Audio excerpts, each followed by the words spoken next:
Muito bom dia para você que está chegando para mais um episódio do nosso podcast Goiás Agro, sempre aos domingos, aos sábados e às terças-feiras às 7 horas da manhã. No domingo você tem aqui episódios novos e aos sábados e às terças-feiras nós reprisamos o episódio anterior para quem não conseguiu acompanhar no domingo. E para quem também não conseguiu acompanhar de jeito nenhum, tem disponível no nosso canal do YouTube também podcast Goiás Agro para você seguir.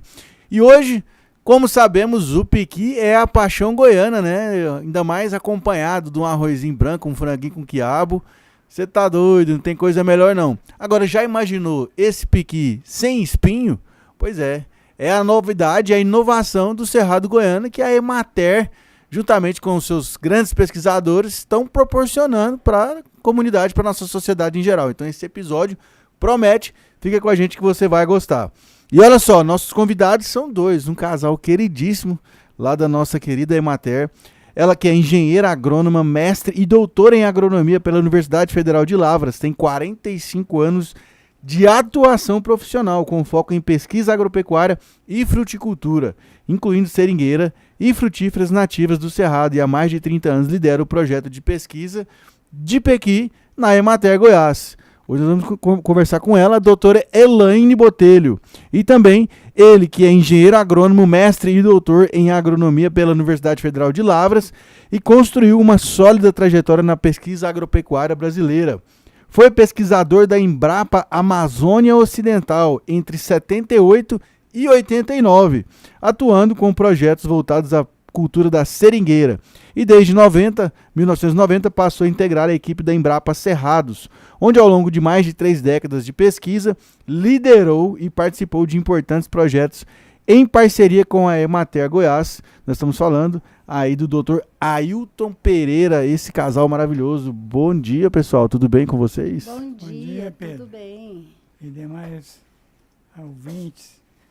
Vamos chegando para cá, né, doutor Ailton aí, grande nome e referência de pesquisa aqui na Embrapa, né? E aí foi cedido para a Emater. Nós vamos contar um pouco, vamos contextualizar essa história. Aí eu vou pedir a doutora Elaine, né, para dar os cumprimentos aí, para dar o bom dia do pessoal, né, doutora? Bom dia aos ouvintes do Goiás Agro.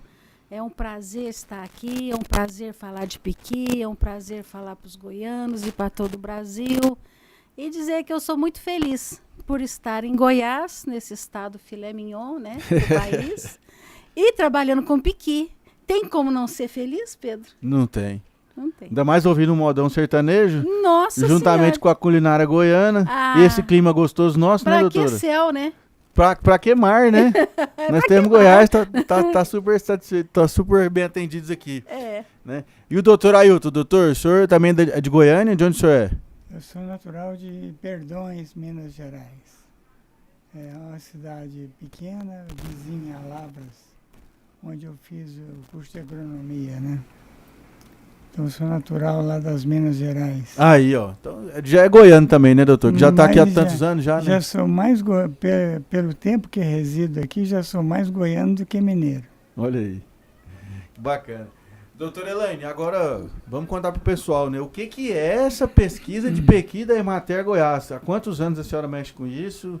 E qual que é a profundidade dessa pesquisa? Olha, Pedro, é engraçado, a vida vai levando a gente, e eu, abençoada que sou, eu fui fazer meu doutorado em 1984 em soja. Mas eu sempre tive muita vontade de trabalhar com o meio ambiente.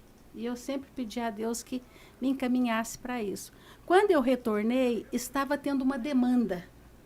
Então, em 1999, 2000, houve uma fiscalização maior da parte ambiental, exigindo dos agricultores o plantio da reserva legal. Então, o que acontecia? O fiscal ia na propriedade, perguntava: você tem a reserva legal? Não, não tenho. Então eu vou te multar, o ano que vem eu volto. Vixe. E você tem que fazer essa reserva legal. E é 20% da área do produtor. Isso, para o grande produtor, não era problema. Mas para o pequeno, era um grande problema. Porque ele tem que ter 20%, se ele tem 20 hectares, que é um pedaço relativamente Razoável. pequeno, razoável, mas em comparação com grande é pequeno, se ele pegar 4 hectares para fazer a reserva legal, fazia falta para ele. Porque ali ele criava uma vaquinha, ele plantava um milho. Então, ele tinha que passar até aquela área com a fitofisionomia do cerrado. O que é isso? Plantas do cerrado. Nativas do cerrado. Aí o produtor, que é muito esperto, falou assim, o quê? Eu vou fazer as duas coisas. Eu vou plantar piqui, porque o piqui é do cerrado, tem um comércio, eu vou vender. Eu fiz as duas coisas. Só que ele foi plantar e não conseguiu, porque o piqui apresenta 3 tipos de dormência. Ele apresenta dormência na polpa amarela, aquela camada de espinho impede a água de chegar na amêndoa e a amêndoa falta giberelina. Então, ele plantava de 100 caroços, se nascer, nasce 5. Se nascer. Então, a probabilidade é muito pequena, ele não conseguiu. E o que acontece com o produtor quando ele não consegue? Ele é do interior de Goiás, ele vai nos nossos escritórios. Você sabe que nós temos mais de 500 escritórios da Emater. Então, no caso de Goiás, o pequeno agricultor, ele é o agricultor familiar, ele ia nos escritórios da Emater. Olha, eu quero plantar piqui, eu quero que vocês me ensinem a plantar piqui. Mas no ano de 1999, 2000, Pedro, o que existia de tecnologia era para tirar o cerrado com soja, com pasto. Não existia nada que dissesse assim, vamos refazer o cerrado. E ia também na Embrapa Cerrados, com a mesma demanda. Aí o que aconteceu? Eu voltando do doutorado com a Ailton, a Emater me pegou, a Embrapa pegou o Ailton e disse assim, olha, vocês vão resolver esse problema do agricultor familiar. Mas isso aí vocês já eram casados? Já éramos casados. Vocês vão resolver o problema do agricultor familiar. E o chefe da Embrapa, o Carlos Magno, falou assim, vocês vão fazer o mesmo que vocês fizeram em Manaus. Porque em Manaus a gente chegou lá também, ninguém nem sabia fazer muda de seringueira. A gente pegava aquelas voadeiras no Rio Amazonas e para catar semente. Malária pegou também? Não, ainda bem que não. Deus Aí vocês vão fazer a mesma coisa aqui no Cerrado. Vão botar essas fruteiras. Aí eu falei assim, piqui, mangaba, cagá, taraticu e baru. Eu falei, meu Deus do céu, 5. Só as mais difíceis. 5. Aí fizemos um contrato de parceria, né? A parceria Embrapa e Emater é um contrato de cooperação técnica, que eu represento a Emater, o Ailton representa a Embrapa, e a divisão do que a gente obter é 50% para cada lado, e nós trabalhamos junto. E começamos do zero. Como que vai germinar? Porque se você não germina, como é que você mantém a espécie? Zero literatura, zero pesquisa. Não, você entrava no computador Piqui, você entrava no computador Piqui, ou perguntava aqui no celular ainda não tinha inteligência artificial, mas se tivesse, você falava assim, o que é isso? Então, começamos, né, com experiência, né, de outras culturas, a tratar primeiro nós tiramos aquela polpa amarela, colocamos numa placa de Petri e semeamos alface. Na outra a gente pôs só com água. Na que tinha a polpa amarela não nasceu. Na que tinha só água nasceu. Então a gente concluiu que aquela polpa amarela tinha substância que impedia a germinação. E aí foi isolando. Aí a gente cortou com um canivete, tirava uma lasquinha daquela camada de espinho para a água penetrar na amêndoa. Melhorou a germinação, mas não chegou a uma coisa boa. Aí a gente viu que lá na amêndoa faltava giberelina. Você imagina, é um trabalho árduo. Aí, muito bem, germinou. Agora vamos pôr no saquinho. Qual o tamanho do saquinho? Qual a adubação que vai ali, né? Estudamos também níveis de fósforo, níveis de calcário, níveis de nitrogênio, sabe? Estudava 0, 1,5 e a gente copiou muito de seringueira. Porque seringueira é nativo da Amazônia e um solo pobre. O piqui é nativo do Cerrado e o solo é o quê? Pobre. E ácido. Então, a gente baseou muito na nossa experiência anterior. E com isso, depois de 20 anos, o que nós conseguimos? Um pacote tecnológico para produção de mudas, adubação. Mas aí, no meio do caminho, Pedro, a gente viu que se você plantasse a semente do piqui, você não ia dar para o produtor o que ele queria. Porque o que ele quer? Pegar a muda com valor comercial. Polpa amarelo escuro, polpa espessa, né? Sabor agradável. Mas acontece que tem variabilidade genética. Se você plantar a semente do piqui, aquele piquizeiro pode sair um piqui pequeno, amargo, sem valor comercial. Então, o que o produtor ia fazer, principalmente o pequeno? Ele ia plantar lá 4 hectares de piqui vindo de semente, ia esperar 15 a 20 anos e podia vir um piquizinho que não tinha valor comercial.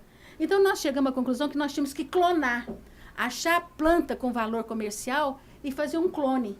Agora, como que clona? Ou é enraizamento de estaca, ou é enxertia, ou é cultura de tecido. Então, nós tivemos que testar esses métodos para ver o que dava certo para o piqui. E nós, graças a Deus, a enxertia por borbulia foi a que deu 90. O Ailton, ele faz 1000 enxertos de piqui e pega 1001. Pois é, isso que eu ia falar, né? É bom isso. O doutor é o mão santa lá, É né, o mão doutor? santa. Botou a mão, nasceu. Então, nós conseguimos. Mas aí depois, então nós temos tecnologia para quebrar dormência, tecnologia para adubar a muda, tecnologia para fazer o enxerto, mas enxertar o quê? Enxertar o quê, O né? quê? Aí mas nessa época eu já tinha corrido o boato das pesquisas com piqui, já tinha as primeiras mudas de vinda de semente que nós fizemos. Porque quando nós começamos, Pedro, se você falasse assim, eu preciso de um chá, de uma muda de piqui que eu vou morrer, você podia deitar e morrer. Não tinha, quando nós começamos. Aí, depois de 2, 3 anos, começaram a aparecer as primeiras mudas e o povo endoidou com aquilo, sabe? Com piqui.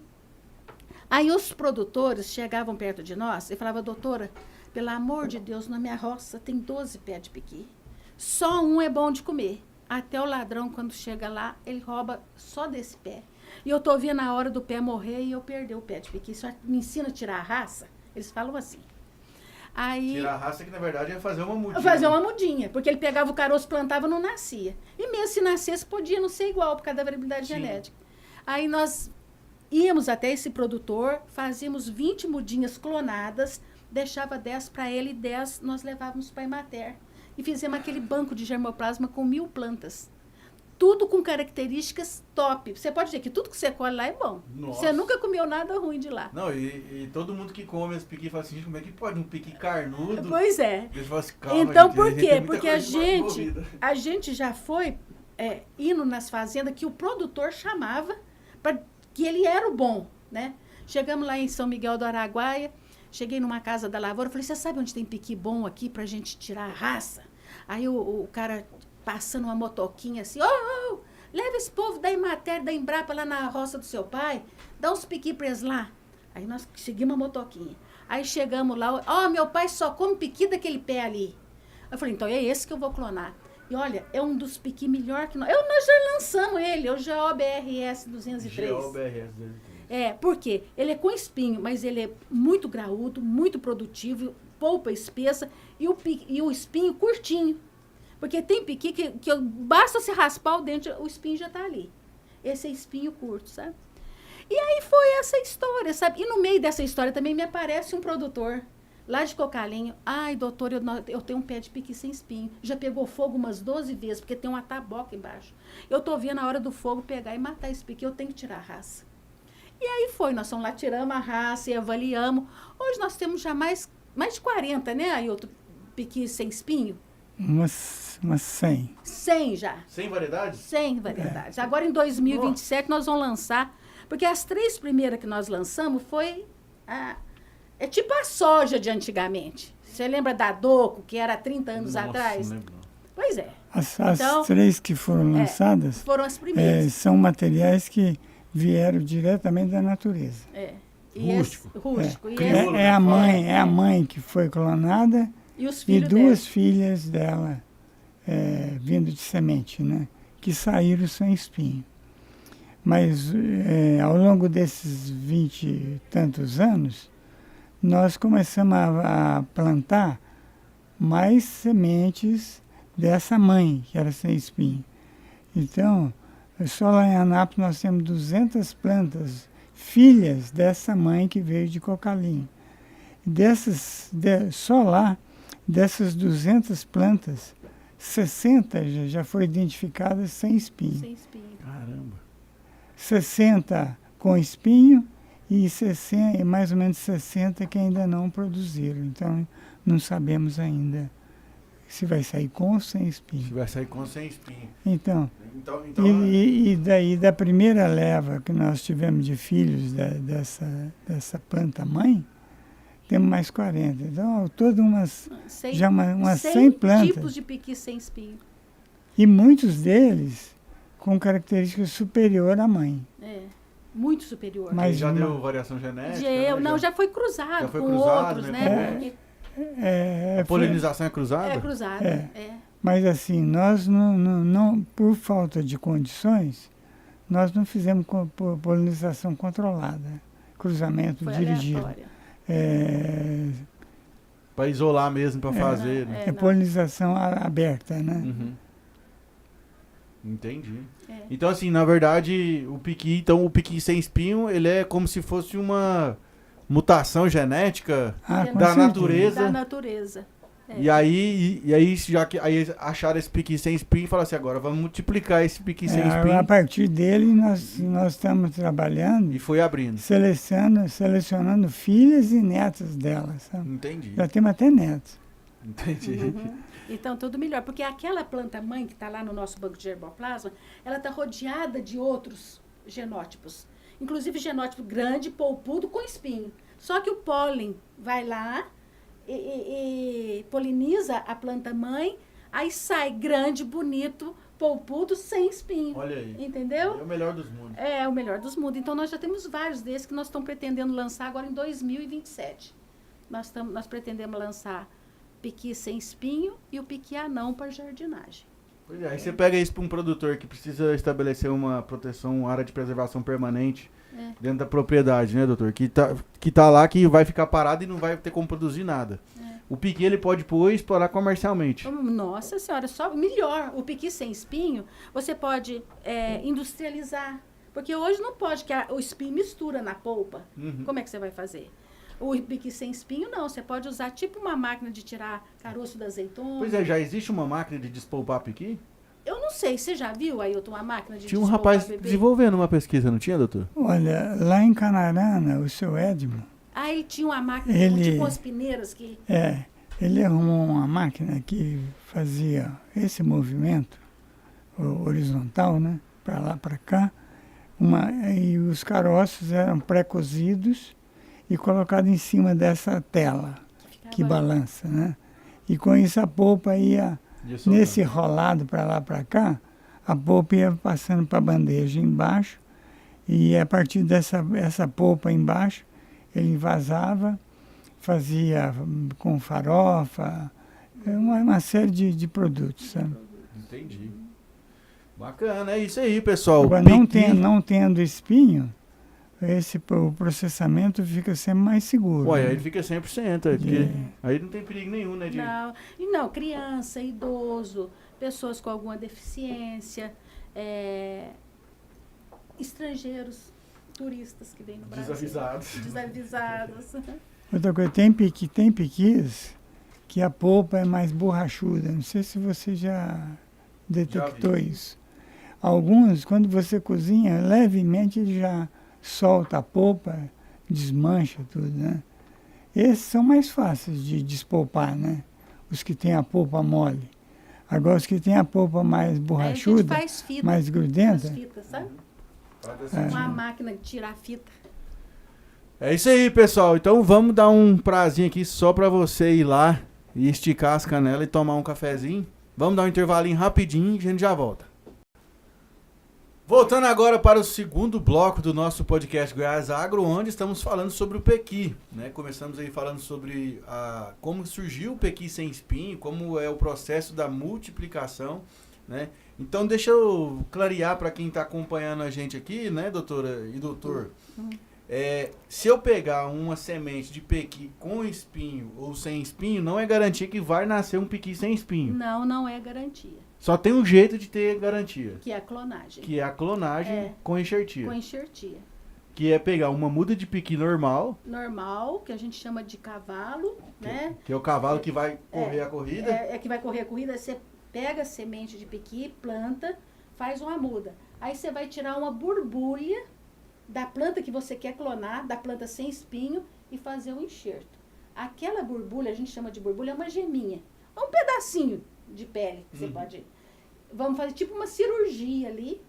Aí você faz aquele enxerto. Aquela borbulha, ela tem todas as características de reproduzir a planta mãe, idêntica.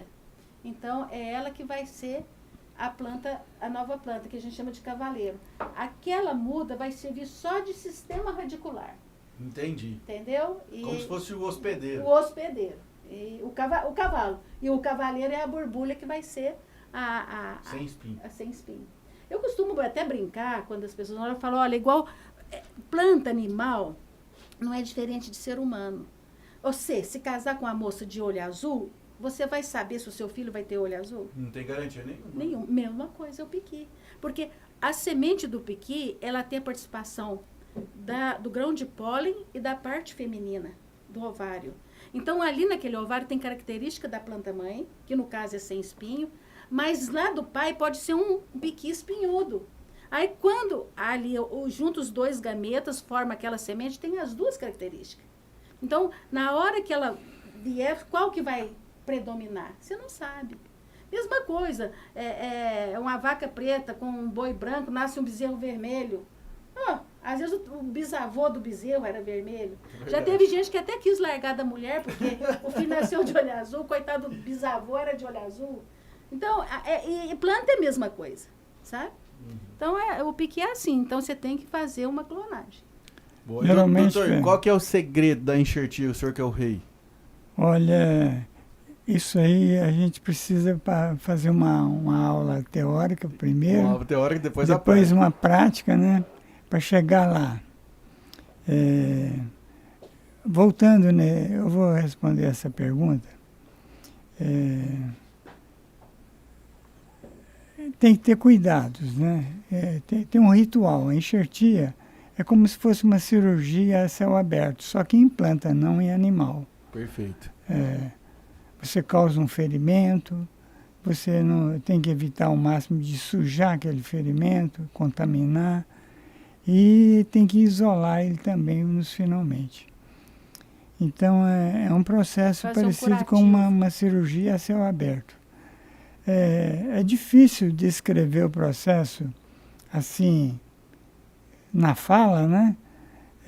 Principalmente para mim que não tenho o dom da palavra, mas eu vou dizer, o processo que a gente usa no piqui com maior sucesso, a gente chama de borbulia de placa. Enxertia de borbulia de placa. Borbulia por quê? Chama de borbulha a gema, que é aquele olhinho que tem na base de cada fôlego. Só lembrar daquele olhinho que tem na cana. Aquele nozinho. Na mandioca. O olhinho que brota para formar a nova planta. Então nós vamos utilizar principalmente essa estrutura para fazer a enxertia. Então eu comparo a enxertia do piqui, da seringueira também, como o ato de trocar a porta de uma casa. Você tira uma porta velha e coloca uma porta nova no lugar. Imagina que a gema é a fechadura. Desculpa. A gema é a fechadura da porta, da placa, né? Então, é essa troca. Então, uma vez feita essa troca, a placa que você vai inserir no lugar da outra que você retirar tem que ter dimensões semelhantes para dar um encaixe certinho, porque você não vai encaixar uma porta de 90 num jogo de portal de 60, né? Tem que ser compatível o tamanho, para não sobrar nem faltar. Então, uma vez colocada a placa no cavalo, né, você tem que enrolar uma fita plástica transparente, bem apertada. Essa fita plástica tem 3 funções. Primeira, de dar aderência entre as partes para colar. A segunda é para evitar a desidratação da placa. Porque se ela ficar solta lá, vai secar de um dia para o outro, não vai pegar. E, finalmente, a fita plástica serve como um curativo, um isolante daquela cirurgia que você fez naquele local a céu aberto. Muito bem, está feito o enxerto, esse é o ritual descrito, falado, né? Depois de 21 a 28 dias, você retira a fita plástica, se tiver de pegar, pegou. Você vai ver que quando não pega o enxerto, aquele tecido da placa que você colocou, ele fica escurecido, apodrecido, seco. Então, identificadas as plantas que o enxerto pegou, você tem que cortar o cavalo cerca de 10 centímetros acima do enxerto para esse enxerto brotar. Senão, a ponteira da planta domina, continua crescendo, o enxerto fica dormente. Então, é necessário fazer. Uma vez feita a poda do cavalo, a 10 centímetros acima do enxerto, assim que o enxerto vai brotar, e assim que amadurecer a primeira brotação, já pode a muda ir para o campo. Então, esse seria um retrato falado da enxertia. Não sei como que as pessoas vão receber, digerir isso. Doutora, e pra gente, isso aqui o doutor explicou muito bem, deu para entender. E esse processo todo, desde pegar o caroço lá no campo, fazer a germinação, fazer a muda, fazer a enxertia e plantar novamente, são quantos dias, quantos meses? Olha, lá na Imater, com o nosso pacote seguido, a receita seguida à risca, a gente pega essa semente piqui ali em dezembro, a gente trabalha essa semente em janeiro e planta na sementeira em fevereiro. Aí ela germina, dentro de 15 dias começa a germinar, a gente passa para o saquinho. Nós já conseguimos fazer a enxertia em agosto e levar para o campo em novembro, dezembro, com um ano. Nós fazemos muda de um ano, sabe? Porque a gente, nesse pacote que nós temos, aí nós temos o pacote lá, nós usamos osmocote, que é um adubo de liberação lenta, que é muito eficiente. Se a pessoa for usar Isso para fazer as mudas. Para fazer as mudas. E se a pessoa for usar um adubo comum, 4,14,8, esses outros adubos, já não tem tanta eficiência. Porque o que vai te fazer mais rápido ou menos rápido? Porque o cavalo tem que atingir uma certa espessura para você fazer o enxerto. E a espessura mínima é um lápis, né? A espessura de um lápis, que ele tem, é o mínimo. Então, se ele atingir isso com um mês, tudo bem. Mas se ele não atingir, demorar 2, 3 meses, você entendeu o que vai definir? Sabe? É o tempo que vai levar. Então, o que a gente faz? Quando a gente vai fazer muda para enxertia, a gente capricha na adubação do substrato com osmocote, e aí a planta sai muito vigorosa e ela atinge esse ponto de enxertia rapidamente. Então, a gente sempre faz isso. Então, quando nós fomos lançar, eu lembro que o doutor Pedro Leonardo, é Pedro Leonardo, né? Falou assim, nós precisamos lançar esse piqui esse ano. Isso ele falou para mim em janeiro, fevereiro. E eu apertada, né? Eu falei assim, vamos tacar ali os mocotes para enxertar. E nós conseguimos. No dia 12 de novembro, nós fizemos o lançamento. A gente tinha 5.000 mudas, né? Agora, esse cronograma aí, ele é factível com uma pequena quantidade de mudas. Com muita muda. Porque, vamos dizer, se você iniciar o viveiro em janeiro, fevereiro, para fazer enxertia de agosto, setembro, outubro, né? Você teria, se for um viveiro pequeno, é execuível nesse espaço de tempo. Agora, se for um viveiro, eu quero fazer 100.000 mudas, aí a coisa muda.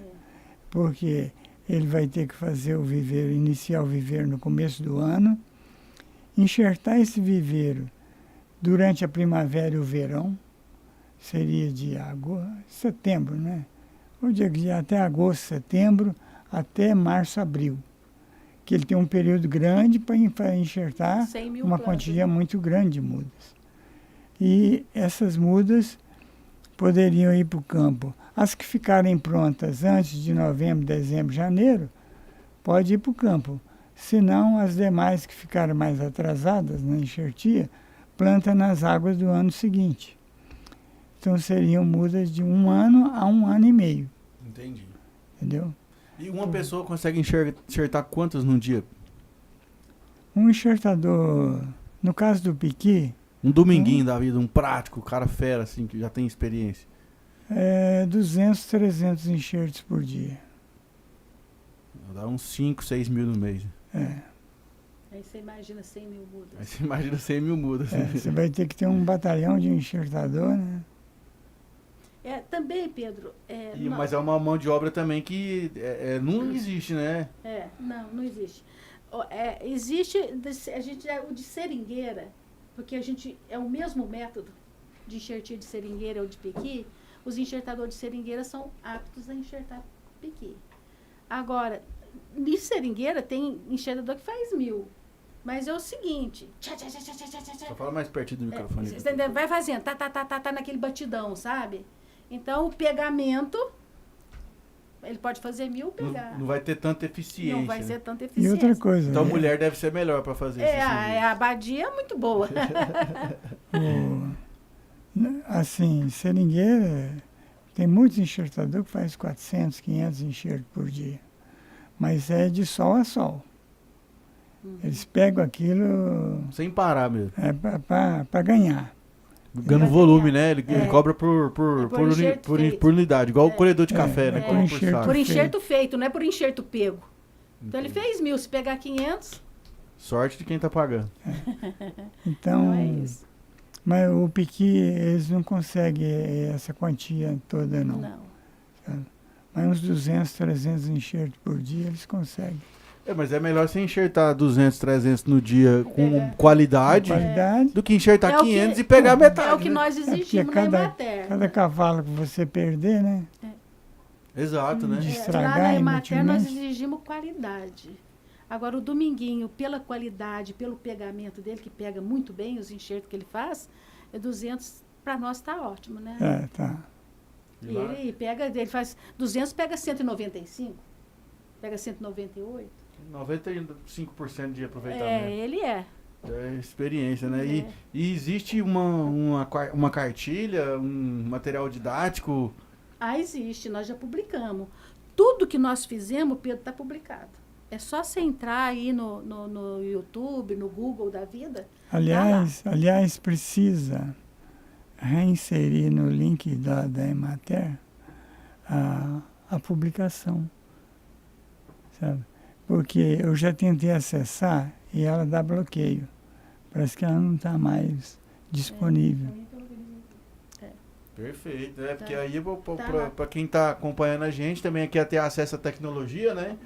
E é importante, né? Porque a Emater também tem aí um programa de capacitação de viveristas, né? De pessoas que querem desenvolver essa tecnologia de maneira comercial para multiplicar, porque é um tipo de tecnologia que foi desenvolvida por nós aqui da Emater, né?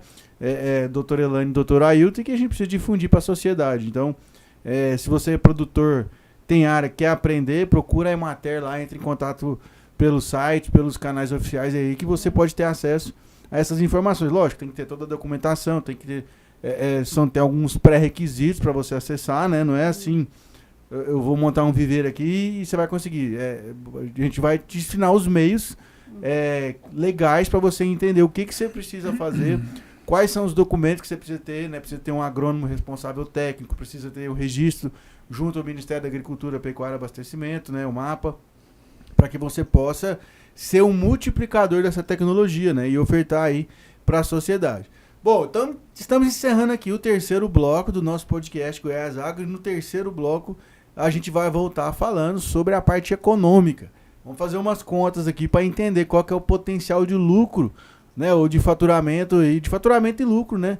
De 1 hectare de pequi. Será que dá bom? Será que dá mais que soja? Vamos saber. Vem com a gente no próximo bloco. Voltando aqui para o terceiro bloco, fazendo uma recapitulação aqui, recapitular o que a gente falou aqui para você, né? No primeiro bloco a gente estava falando aqui sobre o pequi, sobre as características do pequi com espinho, sem espinho, né? Sobre a variabilidade genética que ocorreu ao longo do processo e que possibilitou surgir esse pequi sem espinho aí na própria natureza.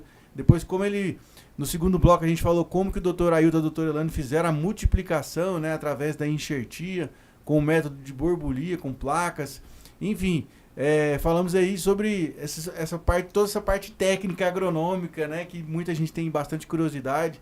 Então a gente ficou agora pendente para a gente falar sobre a questão econômica, né, de faturamento, de lucro, de população de plantas, né, de produção por hectare.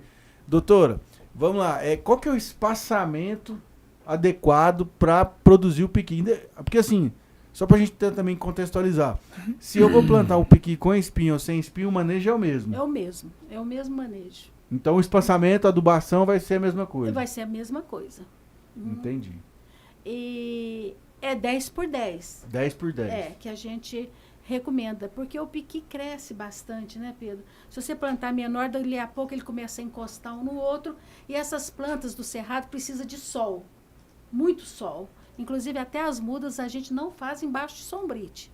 A gente faz a pleno sol. No pino mesmo. É, ele gosta de sol. Ele, afinal de contas, ele passa 6 meses, né, de seca bruta. De seca braba. É, ele não gosta de cobertura, nada não, da acro, da mosca branca, ele não gosta mesmo. Eu até já tentei. Então, 10 por 10, o que dá 100 plantas por hectare. 100 plantas por hectare. Isso. Aí, nós temos uma média, nós temos plantas que lá, nós temos uma planta lá no nosso jardim, no nosso banco de germoplasma, que produz 3.000 frutos. E temos plantas que produzem uma caixa, 2 caixas. Uma caixa é essa caixa de supermercado, 25 Aquela quilos. de plástico? É, aquela de plástico, 25 quilos. Então, eu com a Ailton, a gente chegou à conclusão que média, boa, são 4 caixas. 4 caixas Por planta. Por planta, por ano. Porque ele caixas. produz uma vez por ano, né?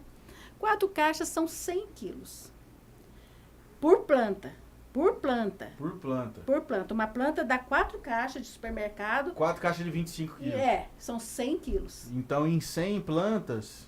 Nós vamos fazer o dinheiro primeiro. Ah, tá. Por planta. Por planta. Então tá, 100 quilos de piqui com casca, mas você não come a casca. Sim. Você come o caroço. 20% de... 20% de aproveitamento. Então, desses 100 quilos, você vai aproveitar 20 quilos, que é 20%. Tá? 20 quilos de piqui a R$20 dá quanto, Pedro? 20 quilos de piqui a R$20? É. R$400. Vezes 100, 40 mil reais. é isso? Não é? Explicou certinho? Faz aí. Ó, então vamos lá. Deixa eu Pois, revisar aqui. 20 quilos vezes R$20. 20 quilos vezes R$20 dá R$400. Vezes 100 plantas por hectare. Vezes 100 plantas por hectare dá 40 mil reais. Se ele plantar 10 hectares, 400 mil reais. pois é. E essas 20, essas 4 caixas é uma média que a gente usou para selecionar. Nós avaliamos todo o nosso banco de germoplasma. Quem produziu menos de que 4 caixas, a gente cortou, né? Não, foi 2 caixas. Foi 2 o caixas corte. que nós usamos o corte. Então, Ponto de corte ali. ponto de É, corte. foi Então, 2 caixas. seria 50 quilos. Que aí Nossa. seria... Mas tem 40 mil reais por hectare por ano. Por ano. Vamos fazer aquela conta de padaria aqui, né? Pra gente entender. Então, 40 mil reais por ano, dividido por 12 meses, nós estamos falando de R$3.333 por mês. Por mês. É. Isso para uma agricultura familiar é Nossa. muito bom, que ele vai usar a esposa, os filhos. Porque o piqui não dá trabalho, né, Pedro? Você vê. Então, isso que eu ia perguntar. Aí, qual que é o manejo ao longo do ano com esse Ao piqui? longo do ano, na época da chuva, tirar o mato. Porque o piqui não gosta de competição com gramínea. Isso ele não gosta. Porque a gramínea é muito eficiente em pegar os nutrientes. Uhum. Aí, e ele exporta muito. Quando ele produz aquela carga, depois ele fica... Ele baqueia. Tanto é que você já viu falar que piqui tem alternância de produção? Um ano né? produz um muito, ano é bom, um ano é ruim. um ano é ruim. Porque ele produz muito, ele enfraquece. Aí no outro ano ele tem que colocar as reservas que ele exportou pro fruto, entendeu? Porque você vê, a casca dele é grande, É grossa, né? é grossa, então. E E ainda não achamos uma utilidade para essa casca, né?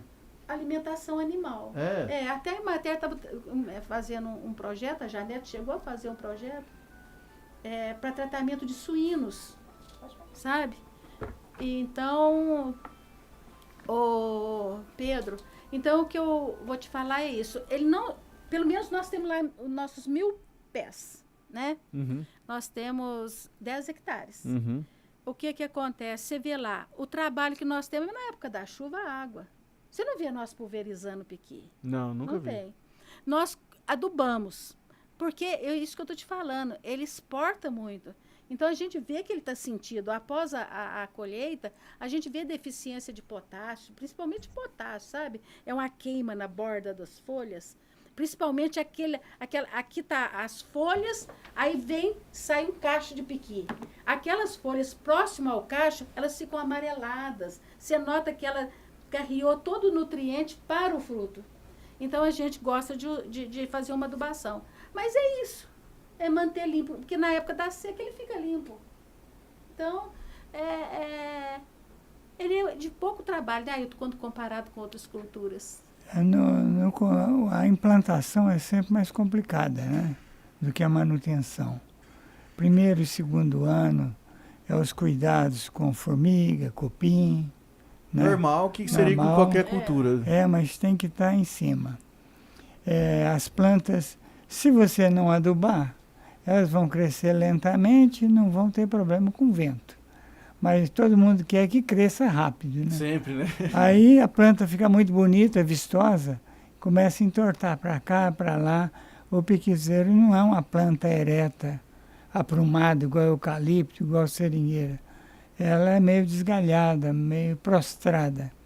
Então, precisa de tutoramento. Cada planta você tem que pôr uma vara, no primeiro ano, você tem que pôr uma vara de bambu resistente do lado, amarrar para ela seguir até que ela firma o caule, entendeu? Primeiro e segundo ano é necessário tutoramento. Isso é trabalhoso, sabe? E depois que plantou a muda lá, doutor, e já firmou e tudo mais, quanto tempo começa a produzir? Olha, a muda enxertada, ela é bastante precoce. A partir de 1 ano e meio, 2 anos, você já começa a ter florescimento. Mas a planta muito pequena não é aconselhável deixar formar o fruto, porque vai sobrecarregar. Ela está muito pequena ainda para querer produzir um fruto tão grande, muito menos uma penca de fruto pequeno. E ela chega a produzir? Produz no primeiro ano, e você tem que tirar, porque senão sai, quebra. Sai um enxerto, assim, um piquezão desse tamanho, que nós temos pique de 1 quilo, pá, quebra. Então, não pode, tem que tirar. Vive tirando com uma tesourinha lá. O que sair no primeiro, segundo, terceiro ano você começa a pensar em deixar.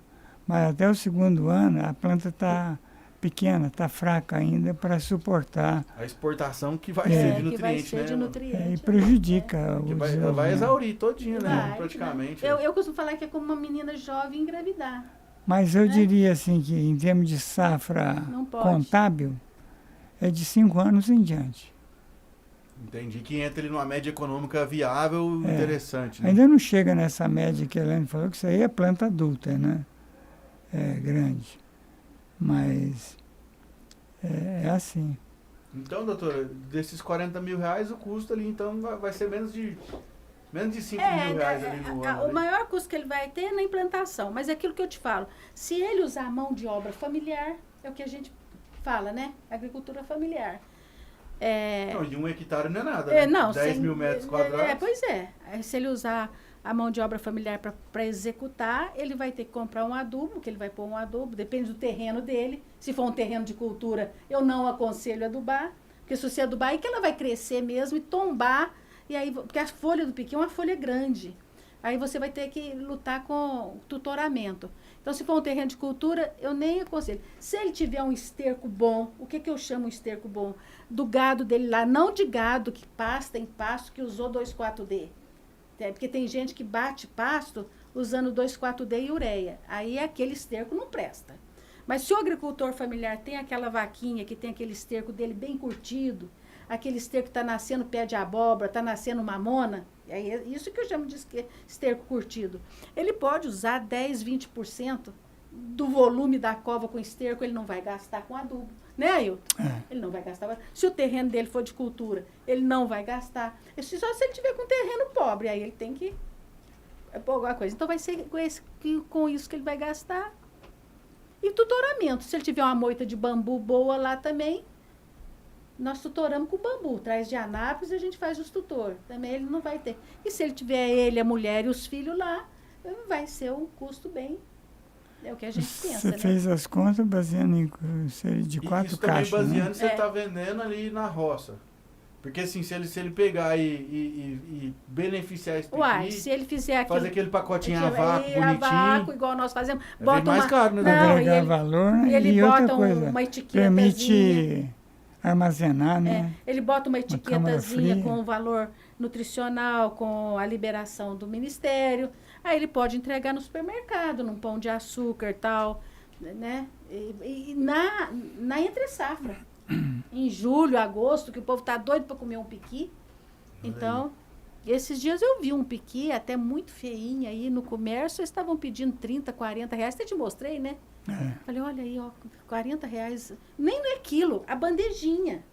Porque eu tô fazendo 20 reais o quilo. Não é litro, não. Eu fiz uma conta besta aqui, ó. Eu vou falar pra senhora, depois de muito produtor que tá assistindo esse episódio aqui que planta soja, vai largar soja pra plantar piqui. Porque se você pegar 40 mil reais ano, dividido por 100 reais que tá uma saca de soja, Pois é. tem que produzir 400 sacas de soja.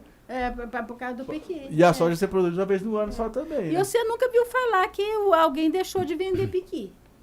Nossa, e aí, esse ano tava dando até. Deu caso de polícia na feira, porque tava adulterando, o pessoal tava adulterando o litro. A senhora viu? Colocando fundo falso no litro. Falso no litro. Então você veja bem. Agora você vê, eu ainda botei o quilo, que o quilo não tem jeito de você fraudar. Não, o quilo é o quilo. O quilo é o quilo. Pesou. Então, e 1 quilo é muito mais do que um. E um outro detalhe, viu, Pedro? Nós temos o piqui para a indústria e o piqui para o restaurante. Porque aquele piquizão grande, grosso, o restaurante não quer. É antieconômico. Você imagina um litro daquele piqui desse tamanho. Ele vai levar 3 piquis. Vai levar 3 piquis. E pensa o povo que vai comer. Igual a Euzenúbia que come 12 caroços de piqui. 12, se ela for comer desse tamanho, uai, Que isso? quanto que ela vai gastar de dinheiro para 3 a almoçar? cada vez que eu vou na panela. Então, você imagina. Então, o restaurante que é um piqui menor, que a gente chama de piqui gourmet, sabe? Que é tanto bom para o dono do restaurante quanto a pessoa que está comendo. Agora, o grandão é bom para a indústria, porque aí tem uma polpa, você passa lá, você tem um tanto bom de polpa, entendeu? E nós temos para esses 2 tipos. E nós temos estudos aí de indústria, de processamento do pequi, doutor? Olha, eu sei que eu sei que faz farofa de piqui, faz aqueles caldo de temperar, tipo Sei. caldo quinor com sabor Eu já vi piqui. também umas conservinhas, tipo, parecendo aquelas pimentinhas, né? Assim, já vi. conservinha, né? Já vi aquela pasta de piqui, o piqui em fatias, em fitas, né? Aqui tem gente... Sorvete, Picolé. picolé. Pessoal lá Sorvete, picolé, de licor. piqui, licor de piqui. E Licor. tem também shampoo e creme. Hidratante, é muito bom como hidratante. O óleo da amêndoa. Outra coisa, Pedro, o piqui, a amêndoa é muito saborosa. E o piqui de sem espinho te permite comer amêndoa. É mesmo? Ué, porque você nunca comeu amêndoa do piqui? Não. Ah, não. Eu vou ter que tirar para dar para você comer. Mas é aí ela muito sai bom. no óleo? Igual a castanha do Pará. Aí você pode extrair o óleo da castanha. Você pode extrair o óleo da polpa amarela, que vai dar um óleo mais amarelado, e pode extrair o óleo da castanha. Entendeu? E aí esse óleo a indústria cosmética Cosmética faz shampoo, shampoo hidratante, Olha só. creme hidratante. E também medicinal, né? Nós temos aquele pessoal da UNB que está fazendo cápsulas de piqui para tomar. Então, tem múltiplos usos. O piqui é o ouro, né? Se você quiser me dar 1 quilo de ouro, 1 quilo de piqui, Pedro, 1 quilo de piqui. Você tocou num ponto aí que merece a gente fazer umas considerações. A respeito de a pessoa trocar soja por piqui, né? No estado atual das pesquisas, a gente acha temeroso grandes investimentos, plantio em larga escala do piqui aqui na região. Porque nós estamos no beabá do piqui ainda. Nós não podemos nos vangloriar de nós não estamos no Boeing, nós estamos no teco-teco ainda. Entendi. Né? Então, no nível atual das pesquisas, porque falta muita coisa, é aconselhável plantio em pequena escala, consorciado, coisa mesmo de pequeno produtor. Seria talhado para pequeno. Uma renda extra ali. Isso. Enriquecimento de um pomar, refazer uma reserva legal, uma coisa pequena, para acumular experiência, aprendizado. Entendeu? Entendi. Para depois partir para larga E escala. nós temos que lembrar Porque uma sempre coisa. tem os pioneiros, falando, vou plantar 100 mil hectares. É. Ele planta, mas é temeroso. Não, é temeroso. Porque aqui é o berço do Aí ele piqui, vai falar. né? E a experiência da gente no mundo inteiro mostra que o berço nunca é o melhor lugar para o cultivo em larga escala. A experiência é a seringueira na Amazônia, é o eucalipto que veio da Austrália para cá. Lá na Austrália não tem plantação de eucalipto, tem ele nativo lá. A soja que veio para cá. É. A laranja que veio para cá, parece que tudo, santo de cá não faz milagre, né? Parece que tudo fora do seu habitat. Por que isso? É porque no seu habitat natural também se desenvolveram os inimigos, as pragas, as doenças, né?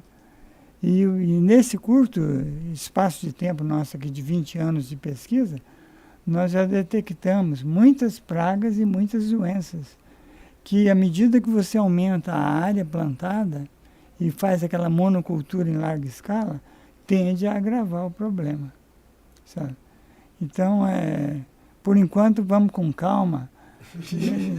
E outra coisa, o piqui, por enquanto, ele não está talhado para o grande, porque o grande gosta de mecanização. Perfeito. O plantio, Manual. tudo a manual. catação de piqui. Tutoramento, poda de formação, está mais assim para o lado da fruticultura, que é mais manual, mais artesanal, né? Então, outra coisa, a colheita. A colheita do piqui no mesmo pé, numa única planta, seja ela clonada ou não, ela ainda é escalonada. Tipo a do baru também, não cai tudo de uma vez para você dar uma passada e colher tudo. Então você passa hoje, passa amanhã, passa depois, porque se você não passar e não colher aquele fruto, passar um dia ainda dá para esperar, 2 já começa a apodrecer no meio do capim. Então, eu acho que por esses fatores, né, acaba conduzindo ao cultivo do piqui, mesmo indicado para pequeno agricultor, sabe? Bacana, pessoal. Doutor Ailton, doutora Elaine, muito obrigado pelo tempo de vocês ter vindo aqui, mas estouramos o nosso tempo, infelizmente, né? Aulas, foi muito bom gravar com vocês. Sempre bom, né? A gente revisitar aí essa bagagem tão grande, né? E esse papel de vocês na sociedade. Então, parabéns pelo trabalho de vocês e para mim é uma honra ser amigo de vocês. Nós Obrigado, agradecemos, viu? Eu amo o que eu faço, eu sou feliz na Emater, eu sou feliz em Goiás. Amém. E graças a Deus. Obrigado aí pelas palavras, Pedro. Essa é a nossa missão e a gente gosta de fazê-la, né? Amém. É isso. Então tá. Muito obrigado você que acompanhou mais esse episódio. Segue o nosso perfil nas redes sociais, @podcast Goiás Agro, e também nosso canal do YouTube, a Podcast Goiás Agro. Bora pro próximo. Um abraço.